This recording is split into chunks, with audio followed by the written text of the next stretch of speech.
Hai guys, Assalamualaikum warahmatullahi wabarakatuh. Shalom, Om Swastiastu, Namo Buddhaya, dan salam kebajikan.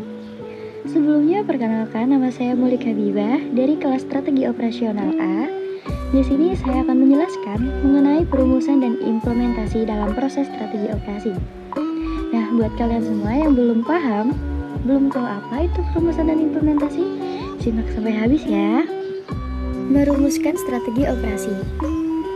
Perumusan strategi ini berarti proses praktis untuk mengartikulasikan berbagai tujuan dan keputusan yang membentuk strategi dalam perusahaan. Tidak seperti manajemen operasi sehari-hari, merumuskan strategi ini berkemungkinan hanya merupakan kegiatan yang sesekali, jadi tidak dilakukan secara terus-menerus. Nah, dapat diartikan juga sebuah proses yang secara formal menyelaraskan tujuan strategis organisasi total untuk tujuan tingkat sumber daya. Bisa juga disebut menggunakan tujuan kinerja operasi sebagai perangkat terjemahan untuk penyelarasan antara tujuan pemosisian pasar dengan strategi operasi. Dan menilai keselarasan melalui penilaian kepentingan relatif dari tujuan kinerja operasi dan kinerja yang akan dicapai. Dengan kata lain, merumuskan strategi ini pada dasarnya adalah bagaimana cara yang berbeda untuk menyelaraskan rencana, kegiatan, dan tujuan yang ada pada perusahaan. Selanjutnya yaitu peran penyelarasan. Nah, ketika keselarasan telah tercapai, pelanggan perusahaan tidak memerlukan tingkat kinerja operasi yang tidak dapat dipasoknya. Perusahaan juga tidak memiliki kekuatan operasi yang tidak sesuai dengan kebutuhan pasar atau tetap tidak tereksploitasi di pasar. Kita lihat pada gambar diagram di samping. Di situ tidak dimaksudkan sebagai alat praktis, melainkan menggambarkan sifat dari apa yang dimaksud dengan penyelarasan.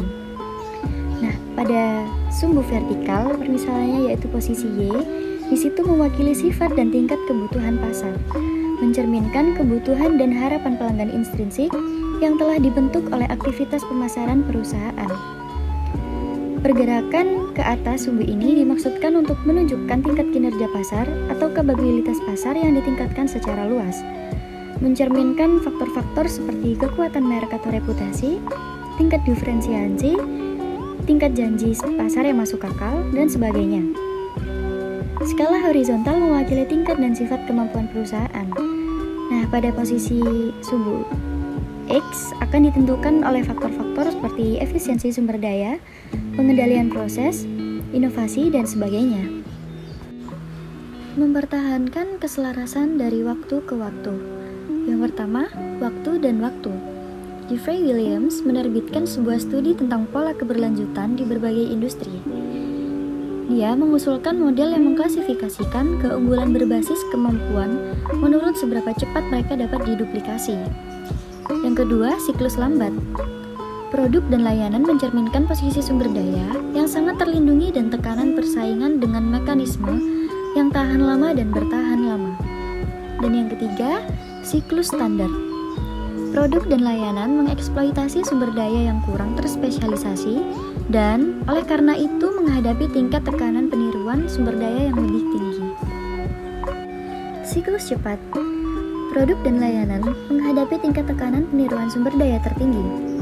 Implikasi bagi manajemen bisa tampak kontraintuitif untuk manajer operasi yang biasa menekankan kecepatan dan efisiensi sebagai tujuan strategis utamanya. Menentukan kecepatan yang tepat untuk berinovasi, siklus sumber daya harus mempengaruhi diversifikasi dan memperhatikan waktu siklus. Selanjutnya, keberlanjutan strategis. Berarti jalur pengembangan yang paling sukses dan tampaknya bebas masalah mencakup waktu ketidakcocokan antara sumber daya dan persyaratan. Selanjutnya, pendekatan statis atau defensif terhadap keberlanjutan. Mekanisme statis ini untuk mencapai keberlanjutan berkaitan dengan mencegah pesaing menyerang posisi pasar dan sumber daya yang ada daripada mencoba pindah ke posisi yang sama sekali baru. Pendekatan dinamis atau ofensif terhadap keberlanjutan. Ini berarti sama seperti keberlanjutan strategis. Jalur pengembangannya yang paling sukses dan tampaknya bebas masalah mencakup waktu ketidakcocokan antara sumber daya dan persyaratan. Selanjutnya di sini ada dua analisis yang digunakan untuk formulasi. Yang pertama, menganalisis kebutuhan pasar. Menganalisis kebutuhan pasar ini digunakan untuk mengeksplorasi banyak model praktis yang ada untuk membantu para praktisi menilai persyaratan pasar yang ada. Yang kedua, menganalisis kemampuan sumber daya operasional. Dalam hal ini mungkin akan terjadi kesulitan untuk menganalisis lingkungan eksternalnya. Meskipun tersedia secara luas alat dan teknik praktis yang dirancang untuk membantu proses ini, tetapi bahkan lebih sulit lagi untuk menganalisis bagian dalamnya. Dikarenakan aspek perumusan strategi ini tidak didukung oleh banyak kerangka kerja praktis. Alat manajemen strategi yang diterapkan secara luas adalah analisis SWOT, dengan beberapa petunjuk umum yaitu tetap singkat. Yang pertama, kaitkan kekuatan dan kelemahan sedepat mungkin dengan faktor kunci keberhasilan. Yang kedua, kekuatan dan kelemahan harus dinyatakan dalam istilah yang kompetitif jika memungkinkan. Menjadi baik dalam suatu memang meyakinkan, tetapi lebih relevan untuk menjadi lebih baik daripada kompetisi. Yang ketiga, pernyataan harus spesifik dan menghindari kelembutan, yang berarti tidak ada gunanya menyatakan ide yang diyakini semua orang. Yang keempat, menganalisis harus membedakan antara di mana perusahaan ingin berada dan di mana yang sekarang. Itu berarti kesenjangannya harus realistis. Dan yang terakhir, realistis itu penting tentang kekuatan dan kelemahan organisasi sendiri dan organisasi kompetitif. Selanjutnya, tantangan perumusan strategi operasi. Ada batasan kemampuan suatu perusahaan untuk menyelaraskan diri dengan perubahan persyaratan lingkungan. Hal ini terjadi karena dalam sistem yang kompleks ada sumber daya dan proses tertentu yang cenderung mencegah adaptasi atau inovasi daripada memungkinkannya. Atau dengan kata lain, organisasi ini tunduk pada berbagai kekuatan inersia. Inersia di sini berarti kecenderungan untuk melanjutkan keadaan yang sama atau menolak suatu perubahan. Selesainya proses perumusan. Perumusan strategi di sini sering ditujukan sebagai perencanaan strategis atau jangka panjang. Analisis situasi merupakan awal dari proses perumusan strategi. Selain itu, analisis situasi juga mengharuskan para manajer strategi untuk menemukan kesesuaian strategis antara peluang eksternal dan kekuatan internal, di samping memperhatikan ancaman eksternal dan kelemahan internalnya. Untuk mengetahui berjalannya suatu proses perumusan strategi, dapat dilakukan analisis dengan beberapa cara. Yang pertama, menjelajahi apa artinya strategi operasi menjadi komprehensif. Yang kedua, memastikan adanya koherensi internal antara area keputusan yang berbeda. Yang ketiga, memastikan bahwa keputusan yang diambil sebagai bagian dari proses strategi operasi sesuai dengan prioritas yang sesuai untuk setiap tujuan kinerjanya.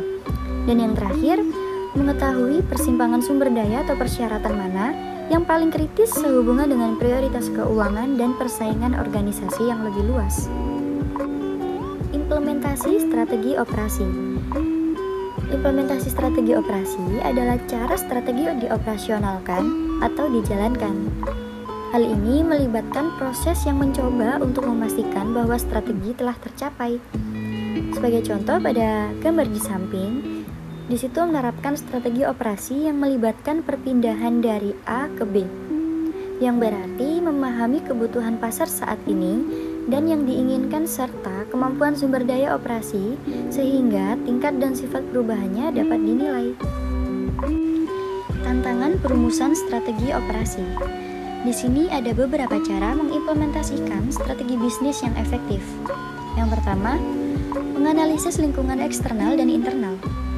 Lingkungan eksternal mencakup analisis pasar, komunitas, kompetitor, supplier, kebijakan pemerintah baik makro maupun mikro, serta mengidentifikasi arah tren dalam bidang teknologi, sosial, politik, ekonomi, budaya, pertahanan, dan keamanan. Sedangkan dalam lingkungan internal meliputi kemampuan sumber daya manusia, suasana lingkungan kerja, aset penunjang, dan modal lainnya. Yang kedua yaitu melakukan analisis SWOT dan STP. SWOT berarti strength atau kekuatan, weakness atau kelemahan, opportunity atau peluang, dan threat atau ancaman. setelah melakukan analisis SWOT, selanjutnya yaitu melakukan analisis STP yang meliputi segmenting, targeting, dan positioning. Yang ketiga yaitu memformulasikan strategi, memperhatikan visi, misi jangka pendek, menengah, dan panjang. Yang keempat yaitu mengimplementasikan strategi, yang berarti mengimplementasikan dalam kegiatan korporasi, bisnis, dan fungsionalnya. Dan yang terakhir, memonitor dan mengevaluasi. Mengawasi seluruh aktivitas perusahaan apakah telah berjalan sesuai rencana atau tidak. Selanjutnya ke studi kasus. Di sini saya menggunakan PT Unilever Indonesia. Sejak didirikan pada 5 Desember 1933, Unilever Indonesia telah tumbuh menjadi salah satu perusahaan terdepan untuk produk home and personal care serta food and ice cream di Indonesia. Tujuan Unilever ialah untuk memenuhi kebutuhan sehari-hari setiap anggota masyarakat dimanapun mereka berada, mengantisipasi aspirasi konsumen dengan pelanggan, serta menanggapi secara kreatif dan kompetitif dengan produk-produk bermerek dan layanan yang meningkatkan kualitas hidup masyarakat. Visi Unilever yaitu to become the first choice of consumer, customer, and community. Dan misi Unilever yaitu yang pertama menjadi yang pertama dan terbaik di kelasnya dalam memenuhi kebutuhan dan aspirasi konsumen. Yang kedua menjadi rekan yang utama bagi pelanggan, konsumen, dan komunitas. Yang ketiga menghilangkan kegiatan yang tak bernilai dan menambah dari segala proses. Yang keempat menjadi perusahaan terpilih bagi orang-orang dengan kinerja yang tinggi. Yang kelima meningkatkan target pertumbuhan yang menguntungkan dan memberikan imbalan di atas rata-rata karyawan dan pemegang saham. Dan yang terakhir, mendapatkan kehormatan karena integritasnya yang tinggi, peduli kepada masyarakat dan lingkungan hidup sekitar. Sasaran jangka panjang Unilever yaitu memiliki standar perilaku yang tinggi pada perusahaan dalam bekerja sama dengan semua orang, masyarakat dapat tersentuh, dan produk yang diciptakan dapat berdampak di lingkungan sekitar. Untuk strategi manajemen operasionalnya, yaitu penyertaan, merangkul perbedaan, menciptakan kemungkinan dan berkembang bersama untuk bisnis yang lebih baik kinerjanya. Untuk strategi manajemen pemasarannya, menggunakan 4 komponen pokok bidang pemasaran yang dapat dikendalikan oleh perusahaan, yaitu 4P: Product, Price, Place, and Promotion, termasuk pula kondisi persaingan. Dan yang terakhir, promosi. Dalam hal promosi, Unilever menggunakan periklanan, promosi penjualan, hubungan masyarakat dan publisitas, penjualan secara pribadi, dan pemasaran secara langsung. Selanjutnya yaitu program pelaksanaan, pengendalian, dan evaluasi pada Unilever. Nah, agar sasaran yang ingin diraih dapat direalisasikan dengan strategi yang telah ditetapkan, strategi perlu ditindaklanjuti dengan pelaksanaan. Pelaksanaan tidak akan efektif apabila tidak didahului dengan perencanaan. Nah, perencanaan ini masih dalam bentuk global dan hendaknya dibuat dalam bentuk yang lebih detail, misalnya dalam bentuk program-program kerja. Nah, jika sudah dibuat program-program tersebut, maka pelaksanaan kerja sudah dapat dimulai. Selanjutnya ke tahap pengendalian dan pengawasan. Di sini dimaksudkan untuk lebih menjamin bahwa semua kegiatan yang diselenggarakan oleh perusahaan hendaknya didasarkan pada rencana yang telah disepakati, sehingga sasaran tidak menyimpang atau keluar dari batas-batas toleransi.